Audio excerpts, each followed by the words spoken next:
Hi. Okay, I wanted to make this video now that we've had essentially 1 week of Overwatch League and able to kind of more or less compare it as an esport to what else is on the market. So we have Dota esport, fighting game esport, CSGO esport, League of Legends obviously esport, and I'm really excited about Overwatch and Overwatch League. I think that it suffers from a fundamental problem that it's going to have to overcome, and that is that I was having this conversation with somebody at Dojo Madness where I work, and his name is Marcus, by the way, and he pointed this out with clarity that I didn't really understand before, and that is that Overwatch does not have epic moments. So I was watching a clip of a recent match where one of the members like jumped up in the air and shot a bunch of rockets and killed a bunch of people, and it was super epic and really well executed. But it didn't really matter. Like it didn't matter in that moment. Like maybe he got a few kills, pushed a little bit over the edge, in terms of the points accrual. But it wasn't epic in terms of the way that you have this grand tension build up in League of Legends and CS:GO, where for 10, 20 minutes you might be building up to this moment, and then it happens and it's done. So, and then there's a consequence, like the game is won or lost in that exact moment, and you can tie everything back to it. Or that the game is, like when you in CS:GO, you know, when you just die and you don't get to respawn. So there's this kind of frenetic energy to Overwatch that doesn't lend itself to these epic moments and this build up and this plot and this storyline of this execution. And then when it gets to that moment, you know, there's not this high stakes kind of critical.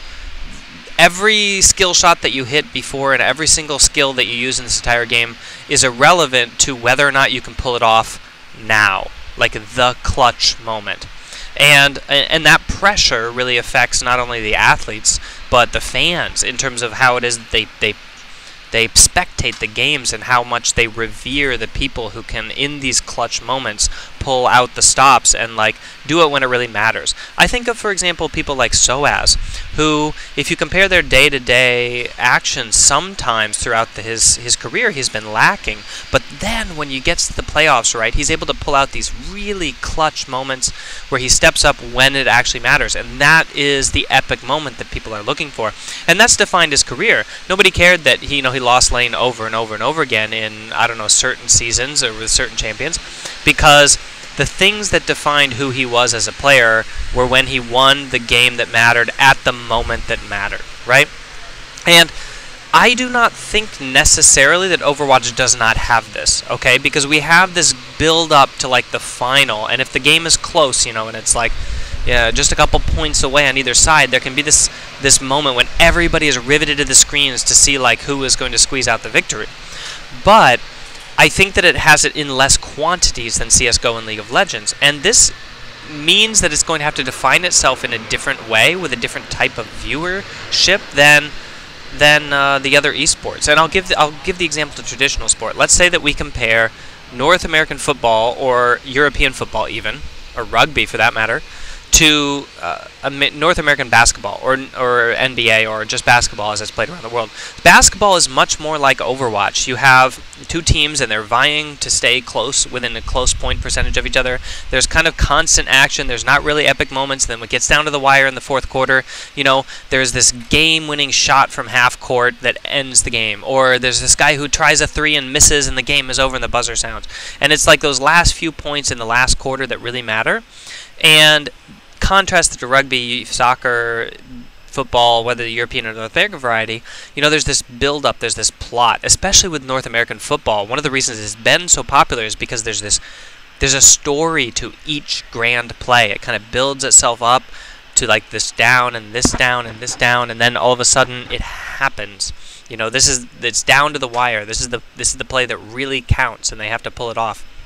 So I think that there's a space, just like there's a space for the NBA and for this kind of, you know, viewership style and sport. I think there's a space in esport for this kind of sport, but I think that it's going to be a different experience and a different viewership than people who watch the other sports. So if we think about what are the fundamental things that are different, well, In Overwatch, I feel like when I'm watching it with friends, I can kind of just check out of the action a little bit. Like, I can kind of keep one eye on the screen, and I can rely on the casters to fill me in, and I can just like enjoy the social aspect of what I'm doing, eating some food, you know, talking and having a conversation with somebody else, and then I know kind of when the game is drawing nigh that there's this time to set stuff down, and like focus and cheer, and I think that is much more doable than, for example, in sports like, well, I guess League of Legends isn't really a good example, because I do the same thing in League of Legends, because it does have these big build-up moments. You know, you can kind of check out of the game, and you can come back when there's going to be an epic moment. But I think there's a touch of randomness still to League of Legends and CS:GO, where the epic moment can kind of happen in the middle of something that you didn't expect. So there can be, you know, the game can be going along, and then all of a sudden somebody can win the game at level 6, you know, with a massive gank, and then somebody overextends, and they take the person in the tower and the dragon, and then snowball from there. Same with CS:GO.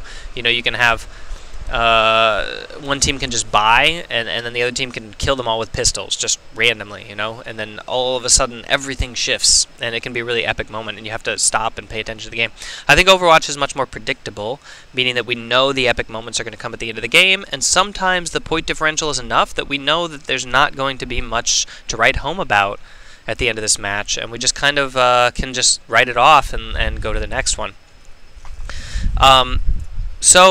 So I think that Overwatch has a challenge to discover these heroic moments, and I think one of the things that's going to define it is when they get their first player who's like Michael Jordan was to basketball, or Larry Bird, or Kobe Bryant. Like, who is the Kobe Bryant of this generation that is so much better than the other players on the opposing team that they can win the game by themselves?